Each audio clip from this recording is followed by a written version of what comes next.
Yo, what's going on, guys? Crispy Flakes here, man. So we have a lot to talk about when it comes to the Miami Heat. But before I actually go into great detail, I got to address something real quick here, okay? So I would say about a week or two ago, there was some talks about Damian Lillard going to the Miami Heat, maybe, man. I don't know, like something like that. Maybe would ring a bell. And on my Twitter account or X account at CrispyFlakes2K, I was talking about it, and there was a Heat fan that said that Crispy has always been a Heat hater, man. Bro, I'm a grown-ass man. Do not tell me who I'm a hater or a fan of. I've been rooting for this Miami Heat team for quite some time, but I will put them on blast.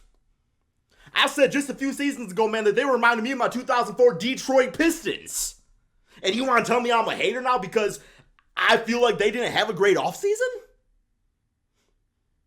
Like, I don't get it, okay, man? Like, you already the Heat. Don't bring the smoke, okay? I'm just going to say that one time, man. One time, not again, okay? But yes, so yesterday at the making of this video, Miami Heat had their media day. Jimmy Butler came in looking like that, which, you know what, man? I think it's kind of funny. It's like Jimmy's way to, like, troll. But at the same time, too, man, I feel like right now is not a time to joke around.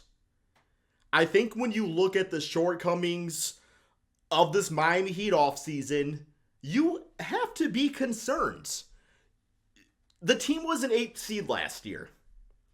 Yeah, they got to the NBA Finals, but regardless of that, they also had a lot of issues with injuries. Tyler Hero going down. But what was kind of their saving grace was certain players stepping up. That depth. There was guys like Kyle Lowry that kind of let you down at times. But then you had like Gabe Vincent out there who was just the definition of Heat culture. You had Max Strus out there who was shooting the lights out, man. Both these guys started in the NBA Finals. And somebody else took your players. And not only someone else, legit threats. Gabe Vincent on the Lakers, Max Strus on the Cleveland Cavaliers. And there's nothing to show for it. There's nothing to show for it whatsoever, man. Like, I get the extent that they were kind of playing the waiting game because obviously when Damian Lillard's on the line, you want to make the assets available to go for him. Now, unfortunately, by this trade taking so long to happen to go over to, the Milwaukee Bucks, it kind of did put the Miami Heat in a bad place, and it didn't even really give them room for, like, a plan B.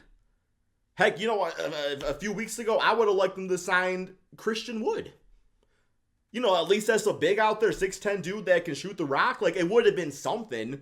But I look at this team and what they replaced, what they had with what they have now, I just don't know if it's doing it for me, man. So we're going to go here and do a quick little preview, of the players going into the season, kind of the expectations with the Miami Heat. But yeah, so we're going to start with the oldest players on the team. You start with Kyle Lowry going to his 17th, 18th year in the NBA. He's probably going to be the starting point guard from what I heard. I don't know, man. Like, Kyle Lowry as a starter, 82-game season at this point, I don't see him healthily making it through the entire season. Now, there's a few options out there. Obviously, there's some good veteran point guards out there in free agency. You could take a chance on a guy like a John Wall. I mean, Ish Smith is available. Kemba Walker. Yeah, there really ain't a lot, man. John Wall, maybe you take a chance on him. It's like they don't really got anything else for backup point guards, man.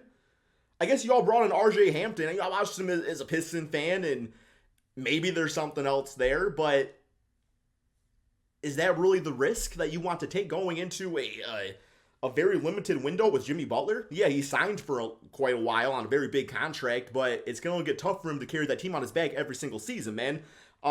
Which I guess we just talked about Jimmy Butler, right? So there we go. I mean, the dude's coming into the season, just he needs some additional help. He just needs something else out there, man. He needs something else. Kevin Love, another year older. He'll probably be starting. Do we really want Kevin Love starting, in 2023, 2024?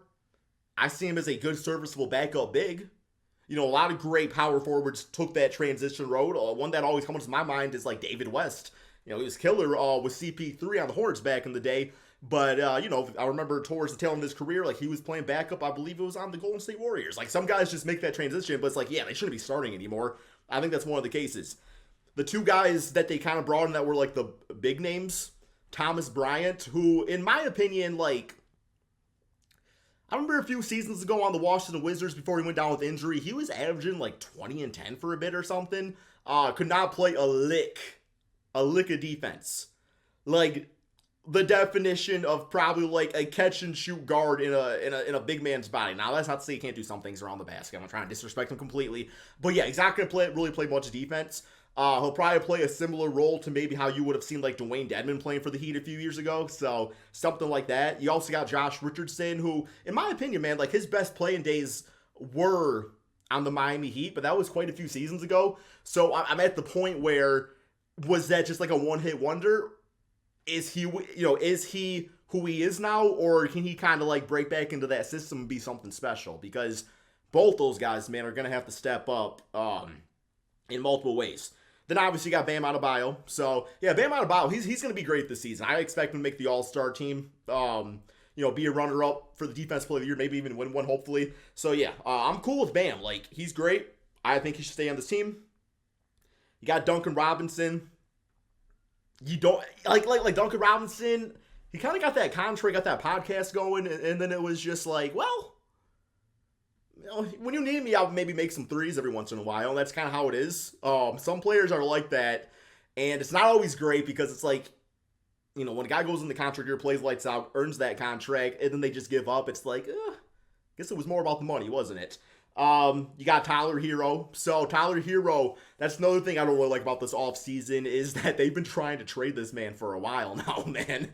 And for him to be your third best player going on the team into the season, needing to be that, well, let's call him the Chris Middleton to the Bucks, right? Because you got Dame and Giannis, and then you got Middleton there, or Giannis and Dame, I should say. So yeah, Tyler Hero got to be that third option behind Jimmy and Bam. But if Tyler Hero's not happy, he's not healthy, then is he going to be fully in it for a championship run, man? So I'm a little nervous about that too. But I kind of hope he actually takes the six-man role. I know he won't, but I said this team lacks playmaking big time in the backcourt. So for him to kind of take like a combo role and kind of focus more on that could actually be very beneficial. I just don't know if he's going to be the type of player that's going to do that. You got Caleb Martin. He showed up last year in the NBA Finals, one of the best players out there. I expect him to be a really solid top-level role player. So, yeah, that's cool with him there. Beyond that, man, you got Jovic that's going to need to have, like, a big jump. He also, I believe, just graduated high school. So, not really banking on that one too much, man. And there's some other names on this list that Haywood Highsmith, Cole Switter, Drew Smith, Drew Peterson.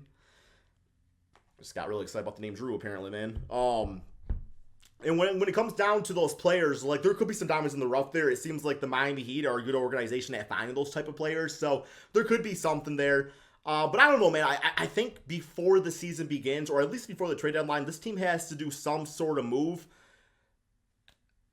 It's just the assets aren't even really there. Like, are you better off trading Hero for a whole bunch of players and kind of beefing up that depth a little bit because you kind of lost down in free agency? I just don't really know, man. And, I was on my Twitter account earlier and somebody was telling me about the idea of trading Jovic, some sort of a Jovic package to the Detroit Pistons for Bojan Bogdanovic, which, as a Piston fan, I'm kind of okay with that just because Jovic seems pretty special but still a few years away. As a Piston fan, I'd be willing to take on that challenge. And then Bojan, I believe he was the Pistons' leading scorer last season. So that's another offensive player that can bring some stuff up in there, man. So, yeah, and then beyond that, though, the team point guard situation, very concerning. But it makes sense why they didn't sign any point guards because they thought they were, locked in to get Damian Lillard. But sometimes that's just the way it happens, man. So let me know in the comment section below, guys. How do you all think this Heat team's going to do?